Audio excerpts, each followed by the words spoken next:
আসসালামু আলাইকুম। আজকে আমার ছোটো বোনের শেষ পরীক্ষা, তাই বাবার সাথে আমিও তাকে আনতে গিয়েছিলাম। ছোটো বোন বলল আজকে সে মেলায় ঘুরতে চায়, তাই বাবার সাথে আমরা মেলায় ঘুরলাম। প্রতি বছর রাজবাড়ি মাঠে পহেলা বৈশাখ উপলক্ষে বিশাল মেলা বসে। আগের বছরও মেলা বসেছিল, তবে সেই তুলনায় এবারের মেলা ছোট, বেশি দোকান বসেনি। আবার প্রচণ্ড গরম, তাই কেউ মেলায় আসতে চায় না। কিন্তু আমরা মজা করে ঘুরে ঘুরে সব দোকান দেখলাম।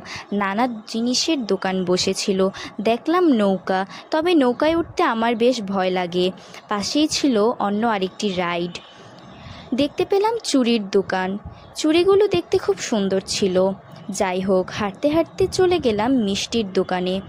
আমরা মিষ্টি খেলাম, আরও অনেক কিছু খেলাম।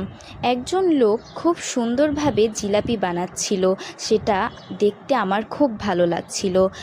হাঁটতে হাঁটতে ক্লান্ত হয়ে আমরা বাড়ি চলে আসলাম। Bye bye.